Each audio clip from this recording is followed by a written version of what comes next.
Hello, everybody, and welcome to Mrs. G's Story Time. We are reading the book Twice Freed by Patricia St. John with permission of Christian Focus Publications, and we are on Chapter 15. Next morning, Onesimus went up to the house and told Aphia that his mother was ill and too weak to rise. Aphia was not surprised, for she had known for a long time that her dear slave was dying. Nerissa did not rise from her bed again. The hut was small and airless, and Aphia wanted to bring her to her own cool home and care for her there with her own hands, but Nerissa refused to leave her son. So Aphia visited her 2 or 3 times a day and nursed her tenderly, and when Onesimus came home from work, he often found them talking together. And they talked like pilgrims about to set out on some happy journey of their beautiful destination and of the loved one who waited them. Onesimus went about his duties in agony of sorrow and remorse, and at night he would sit late beside his mother and tend to himself. Neither had ever mentioned the blow that he had given her, but one evening when he was pouring spring water over her hot hands, his wretchedness was so acute that it cried out to her without words. She pushed aside the basin and took his hands in both of hers. "Do not grieve, my son," she said. "I know how you felt and how heavy is the burden of your slavery. And when Christ finds you, and you will know it too, why I acted as I did. It was not the blow you dealt me that made me so ill. I have been sick for a long time and have known that I should soon fall asleep in Jesus. And oh, my son, how glad I shall be to go, if it were not that I fear to say goodbye to you forever." He clung to her, weeping like a little boy. He had not really realized until now that she was dying. "Mother, will you forgive me?" "Peace, my son. My life is already in Christ, and I shall go home. But you are more to me than life, and how shall I rejoice if you are not coming?" She sank back, exhausted, and soon fell into a feverish sleep. But he lay beside her for a long time, sorrowing and wondering and afraid. His blow had made no impression on her love for him. Indeed, she scarcely seemed to remember it. If human love could be so unquenchable and forgetful of injury, what of that divine love? Perhaps, after all, he would not cast it off as easily as he had imagined. The end came quite soon. A soft summer rain was falling, and she woke suddenly just before dawn. "What is that noise?" she asked. "The rain," answered Onesimus. "It is a good thing the hay is in." "I thought it was the sound of footsteps running to meet me," she said. "The gate is open, and I know now who it was that Stephen saw. But I turned and looked back, and I saw you following hard after in the way. So now I can enter into peace, and you, my son." And a violent fit of coughing cut her short, and after that she lay very still. Onesimus sat beside her until he could see her face by the first pale light. Then he knew what had happened, and he ran to awaken Aphia. They robed her in white and buried her in the earth, according to the new custom of the Christians. Nobody sorrowed greatly, for they would very soon see her again, and the hymns they sang were full of praise for the glory and rest they would all soon share. Only Onesimus sobbed out his very heart alone in the canyons and wished he could die, yet he feared to die. But he turned a stony expression to the world and hurt Archippus intolerably by the way he kept him and his sympathy at arm's length. Only the pain in Onesimus's eyes and the whiteness of his face could not be hidden, and Aphia and Philemon spoke of it one night in their bedroom. "That poor boy," said Aphia. "I half fear for his reason. He looks as though he will never smile again." "I know," answered Philemon. "He will not accept the comfort we have in Christ, but a change might do him good. The shearing is finished, and in 2 days' time I am sending Glaucus to Laodicea with the last bale of wool. He must bring back the money, and he will need a trusty bodyguard. The boy can go with him." Onesimus received the news without any show of pleasure, but his spirits lifted a little. If he could see her and tell her about his mother, he thought he would find some comfort.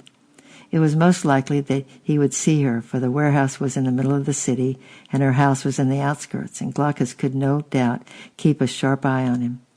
Still, he was young and hopeful, and nothing was impossible. Onesimus was up before dawn on the great day, dressed with special care. He had the beast laden before Glaucus appeared, weary, blinking, and grumbling. He waddled behind the horse, and Onesimus strode in the front, leading the way into the lower valley. It was a strange, sultry weather, and no birds sang in the poplars. The hot mist seemed to rise from the fields, and clouds lay low on the mountains. Thunder rumbled round the valley. "The gods must be angry with us," remarked Onesimus. "I expect there will be a real downpour on the way home." He said this purely to annoy Glaucus, for he had an unholy fear of offending his own Christian God, and he enjoyed the look of distress on the bailiff's face. Glaucus was old and fat and hated a wedding, but he never dared reprove Onesimus for anything he said, for from that day to this each had guarded the other's secret.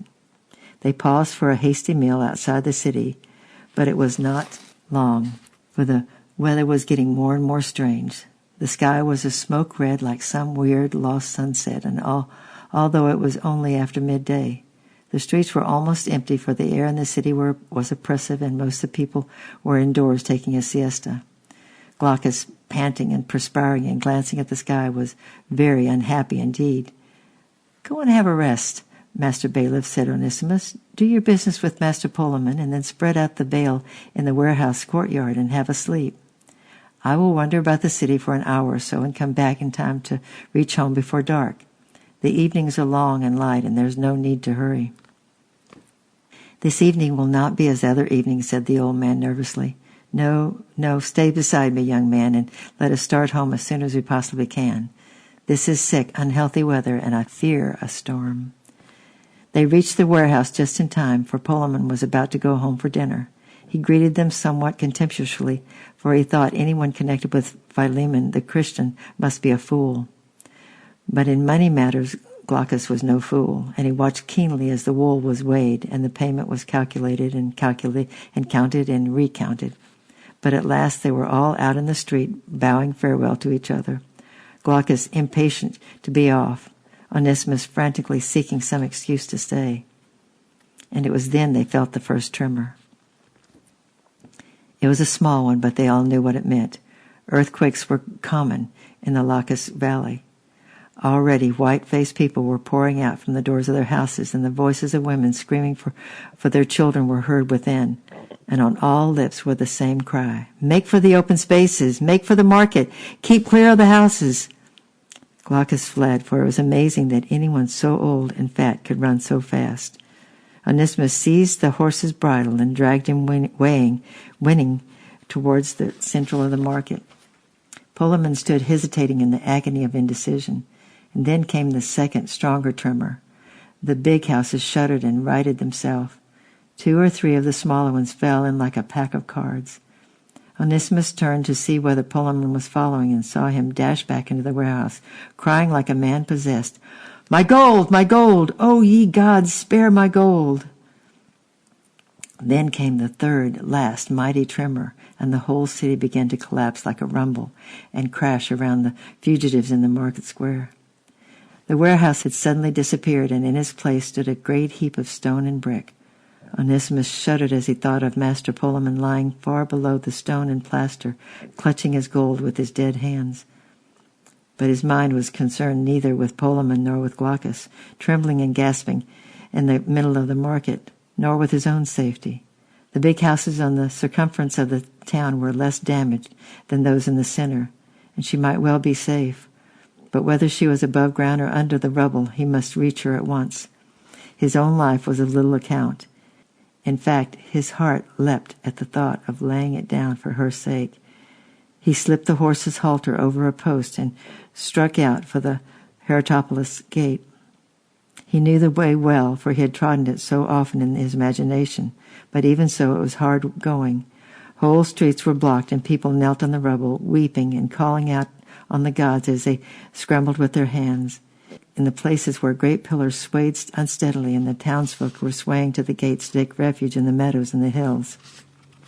Over the heaps of stone, brick, plaster, and dust, over great slabs of marble, through the crowds of dazed men and women and crying children, Onesimus fought his way to the house on the hill. He could see from distance away that the roof had fallen in, but the walls were still standing. He strolled in at the gate, and she ran straight to him and clung to him. My father, she cried. Where is he? Have you seen him, and is he safe? He looked down at her ashen face, her hair in a dress still white with plaster, and a great bruise swelling up on her forehead. He could not tell her the truth at once. Has the warehouse fallen? I believe that most of the houses in the center fell. She gave a groan and covered her face with her hands. Mistress Irina, there may be yet another tremor. The people are flocking to the gates. It is better that we go. If you like, I will take you back with me to Colossae, and Mistress Aphia will care for you. She shook her head. No, no, she cried. My father may yet come, and I must wait for him. They will dig in the ruins, and whether dead or alive, I must see him again. But you must wait outside the gate. Where is your governess? I have had no governess this past year. The slaves all ran away as fast as they could. Take me to Euphron's hut, Onesimus. He is my father's shepherd, and his wife will take me in. There is no one else. Her natural control was coming back to her, and she had ceased to cling to him. Despite her unkempt appearance, she stood there like some lonely little queen, facing her fate with dignity. Her heart ached to take her in his arms and comfort her, but he dared not presume on her plight. Never before had his slavery seemed such an insuperable obstacle. Come, Irina, he said, gently taking her hand. For her eyes were still fixed on the cratered road to the town, and she lingered. We must go now at once. I will take you to your shepherd and his wife and leave you there in safety, and there is no time to lose. One more tremor and the gate may fall. She came at once, and he led her out into the street, drawing her on through the crowds. Most of the people were heading to Hierapolis or Colossae, and some of them, too, exhausted to travel or wounded, were planning to camp by the road. Euphron's wattled hut was off the beaten track in a small grove of trees. It was a peaceful place surrounded by lawns of wild flowers where the sheep grazed.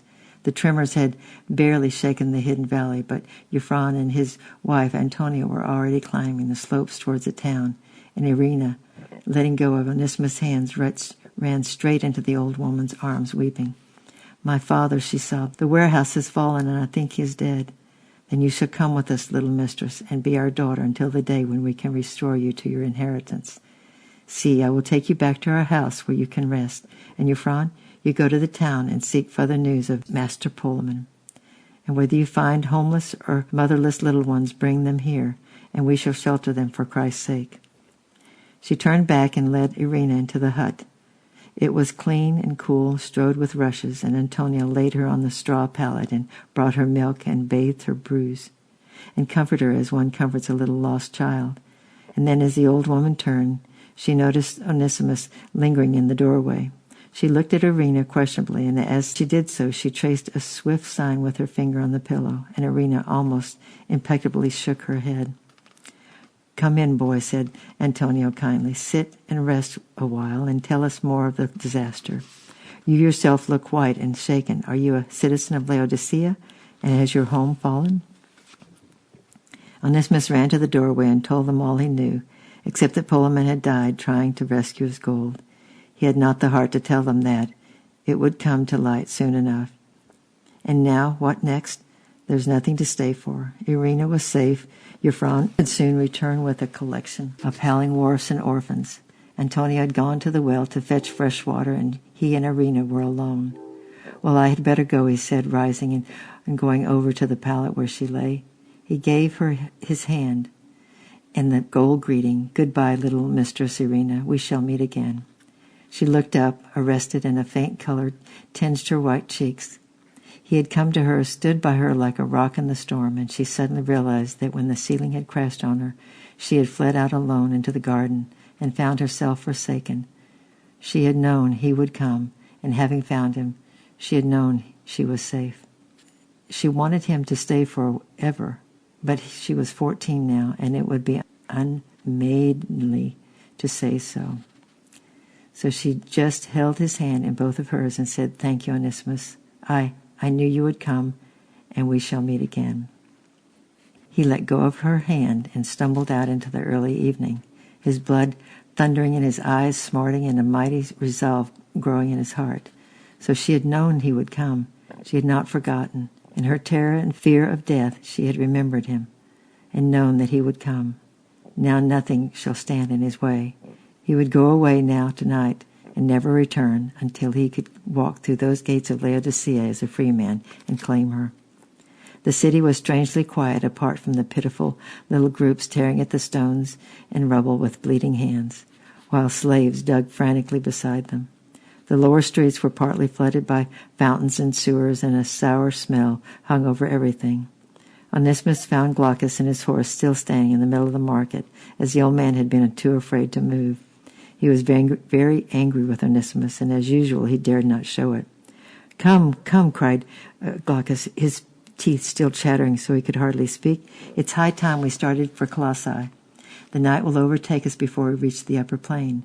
"Where have you been, Onesimus?" "Never mind where I've been," replied the boy. "Hoist yourself up on the horse and we'll go." Then he lifted the old man into the saddle and led the frightened horse over the ruins to the southern Syrian gate. They were halfway down the hill to the highway when he suddenly jerked on the bridle and drew the horse behind a screen of cypress trees. "Glaucus," he said in a tone of authority he had never used before, "hand over the money in your wallet." The old man's eyes suddenly started out of his head, and his face turned a muddy yellow. "The money, Onesimus? Our master's money? Are you mad?" "No, not mad, just in a hurry. Hand it over, Glaucus. If you refuse, I shall go straight to our master on our return and tell him all I know. You have always hated me, and now it is your chance to get rid of me. Go home alone and tell Philemon that Polemon and I and the gold perished under the warehouse." The frightened bailiff made one more attempt. "I, too, have a secret, Onesimus. If you tell of me, I shall tell of you. For the love of God, end this foolish talk and take me home." "Glaucus," said the old man, "hand over the money or I shall strangle you. I care not what you tell me, for I have nothing to lose. Christians do not brand, and as for the rods, I tasted them when I was young and weak, and I can stand behind against them without flinching. I care not a straw for my reputation. But you, Glaucus, do you relish being beaten by some low menial, and your stewardship being taken away from you? And what about your comfortable, honorable old age? And what about your cozy seat in the church? Think twice, Glaucus." He needed no further persuasion. Slobbering and trembling, the old man flung the packet of gold on the ground and turned to the horse's head. "Go, thief, villain," he shouted with a most unchristian-like curse, "and may you never come back again." "That will depend on how well you can persuade them that it is useless to search for me," replied Onesimus. He skipped down the hill, turned his back on Colossae. The open highway and the wide world lay before him. Tomorrow we'll be reading chapter 16. I love you. I'm praying for you, and we'll see you tomorrow. Bye-bye.